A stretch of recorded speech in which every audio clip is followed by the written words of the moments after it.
রাসূল বলেন ইহুদি মহিলার 7টি গুণ ছিল, খারাপ গুণ ছিল। এর মধ্যে একটি গুণ ছিল আন্নানা। এক নম্বর গুণ কি হলো? এই যে ঈদ আসতেছে দেখবেন 15 দিন বা 20 দিন পূর্বে নতুন বালু কাপড় বানাইছে, অথবা 3 থেকে 4টা কাপড় ঘরের মধ্যে তুলে আছে, সুন্দর সুন্দর কাপড়।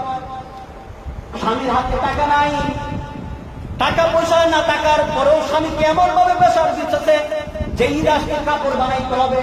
অমুকের বাড়ি অমুক বানাইছে, অমুক সুন্দর একটা কাপড় আইছে দেখছি মার্কেটের মধ্যে, অমুক সিনেমার মধ্যে একটা পাখি জামা দেখছি, দিতে হবে।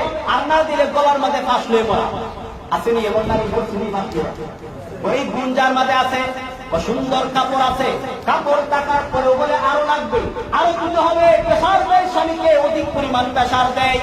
আল্লাহ রাসূল বলেন এই গুণ যে মহিলার মধ্যে আছে, এই গুণটা বলে কোনো মুসলমান করবে না। ওই গুণটা হলো ইহুদি নারী। ওই ইহুদি নারীদের গুণ এটা। কারণ মুসলমান নারীরা কখনো প্রয়োগ করে আরো চাই আরো চাই এই কথা কখনো বলতে পারে না। হযরতে আম্মাজান হযরতে ফাতেমা রাদিয়াল্লাহু তাআলা আনহার দিকে তাকাইয়া দেখেন, হযরতে ফাতেমা রাদিয়াল্লাহু তাআলা আনহার ঘরে 3 দিন ধরে খাবার নাই। একদিন না 2 দিন, 3 দিন, কয়দিন? আর কোন বর্ণনায় গেছে আরো বেশি দিন।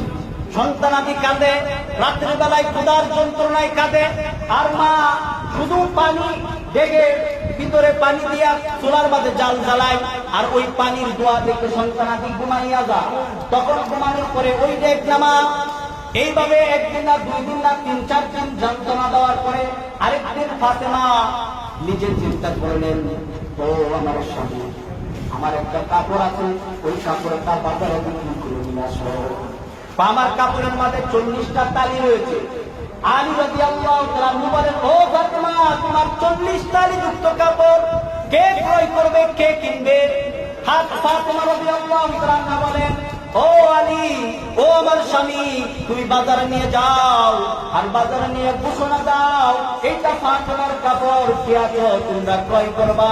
হযরত আলী রাদিয়াল্লাহু তাআলা ফাতেমা রাদিয়াল্লাহু তাআলা তালিযুক্ত কাপড় বাজারে নিলেন, নিয়ে ঘোষণা দিলেন, তোমাদের মধ্যে কে মনে আছে যে ফাতেমার তালিযুক্ত কাপড় ক্রয় করে দাও। একজন ব্যক্তি দৌড়ে আসলো যে আমি ক্রয় করবো, দাম কত? 6 দিরহাম। না আমি 100 দিরহাম দিব। আরেকজনে বলে না আমি 200 দিরহাম দিব। আরেকজনে বলে না আমি 300 দিরহাম দিব।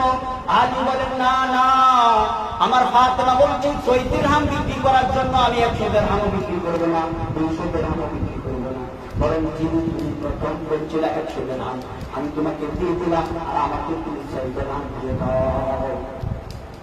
ফাতেমা রাদিয়াল্লাহু তাআলার কাপড় 6 দিরহাম বিক্রি করে হযরত আলী রাদিয়াল্লাহু তাআলা যখন বাড়ির দিকে রওনা দিবে, দোকানের দিকে রওনা দিবে কোনো আদা অথবা রুটি কেনার জন্য, প্রতিমধ্যে এটা দুধ এসে দাঁড়ানো। ক্ষুধার্ত ব্যক্তি এসে আলী রাদিয়াল্লাহু তাআলার কাছে আল্লাহর রাস্তে ভিক্ষা চাইলেন, বললেন আমার সন্তানাদি ক্ষুধার্ত, কয়েকদিন ধরে খাবার খাই না, খাবারের জন্য আমার সন্তানাদি মৃত্যুব্রত যাচ্ছে, আল্লাহর রাস্তে কিছু দাও। হযরত আলী রাদিয়াল্লাহু তাআলা তার অভাবের কথা দেখা, তার চোখের পানি দেখা, তার সন্তানাদের ক্ষুধা, নিজের ক্ষুধা, তার স্ত্রীর ক্ষুধা করে দিলেন। উনি দিয়া হযরত আলী রাদিয়াল্লাহু তাআলা সমস্ত দিরহামগুলো ওই ব্যক্তির হাতে তুলে দিলেন। হযরত আলী রাদিয়াল্লাহু তাআলা দিয়া কালী হাতে যখন বাড়িতে আসেন, তাকাইয়া দেখেন ফাতেমা, তাকাইয়া ফাতেমা দেখেন, তাকাইয়া রইল আমার স্বামী কোনো কিছু নিয়ে আসে। তাকাইয়া দেখেন ফাতেমা আলী রাদিয়াল্লাহু তাআলা কোনো খাবার নাই, কাপড় নাই, কোনো কিছু নেই, খালি হাতে আসছে। আর মুখটা যেন বলি চিন্তিত অবস্থায় তিনি একবার বাড়ির দিকে আসেন, আরেকবার বুঝান। হযরতে ফাতেমা এই অবস্থা দেখে বলেন, ও আমার স্বামী, এইদিকে আসো, কি হইল শুনি তোমার কারগুজারি।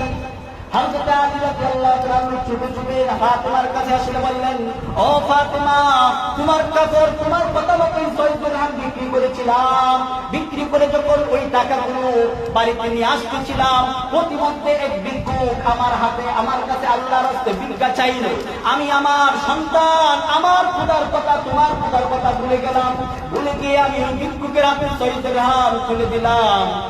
এই কথা শোনার পরে ফাতেমা বলেন, ও স্বামী, একটা মুচকি হাসিতে বলেন, ও স্বামী, মন খারাপ কর কিচ্ছু না, মন বেজার হওয়ার কিচ্ছু না।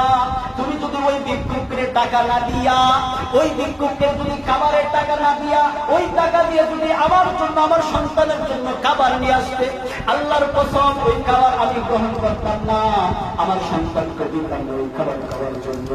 সুবহানাল্লাহ। এই ছিল ফাতেমার অবস্থা, এই ছিল ফাতেমার অবস্থা।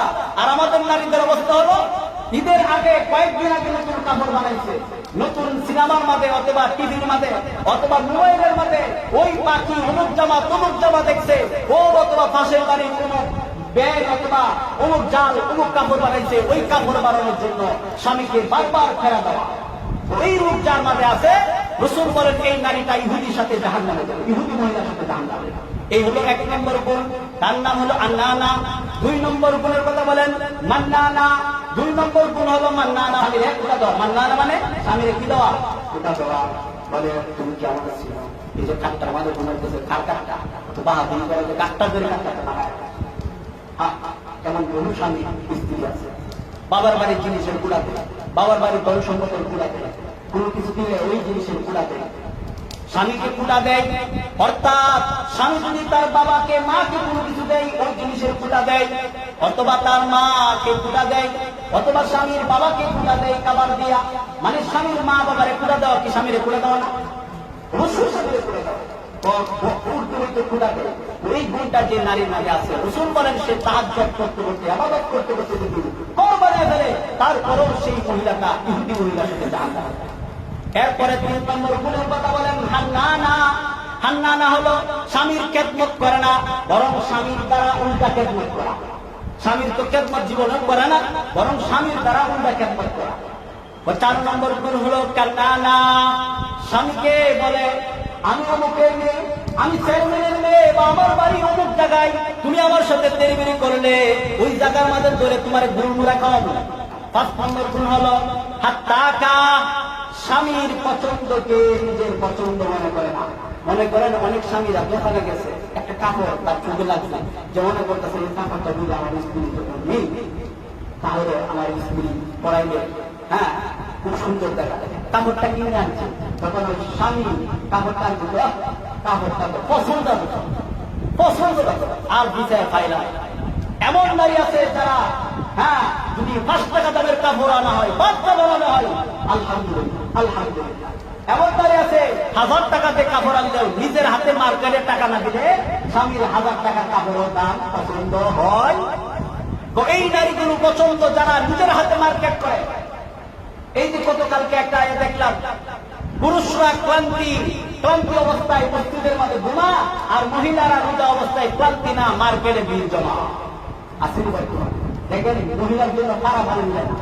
যেই সমস্ত মহিলারা নিজের হাতে মার্কেট করে নেয়, নিজের হাতে মার্কেট করে নেয়, আপনি যত তাহাজ্জুদ ওয়ালা হন না কেন, আপনি যত পর্দাশীল হন না কেন, আপনি যত ইবাদত বন্দেগী করে অন্যায় হন না কেন, আপনার স্বামীকে রেখে আপনি নিজের হাতে মার্কেট করবেন, আপনার জাহান্নাম হবে ইহুদি মহিলার সাথে। 2 নম্বর গুণ 7 টাকা। শেষ করে দিতে 7 টাকা হলো স্বামীকে হারাম কাজে বাধ্য করে। অর্থাৎ স্বামীর এমন ভাবে প্রেসার যে স্বামী হারাম কাজের জন্য বাধ্য হয়। 7 নম্বর গুণ হচ্ছে বাররারা, বাররাহতা। 7 নম্বর গুণ হলো বাররারা, মানে স্বামীকে মাঝে মাঝে ধরে ধরে মারে, স্বামীর মাঝে মাঝে ধরে কি করে মারে, কিল মুড়া দেয়। স্বামী একটা দিলে স্বামীর অন্য 2টা মারে। এই 7টা গুণ যদি কোনো মহিলার মাঝে থাকে, তাহলে এই মহিলারা যত ইবাদত করো, যত রোজা রাখো, যত তাহাজ্জুদ করো, যত কিছু করো, তারা জাহান্নামে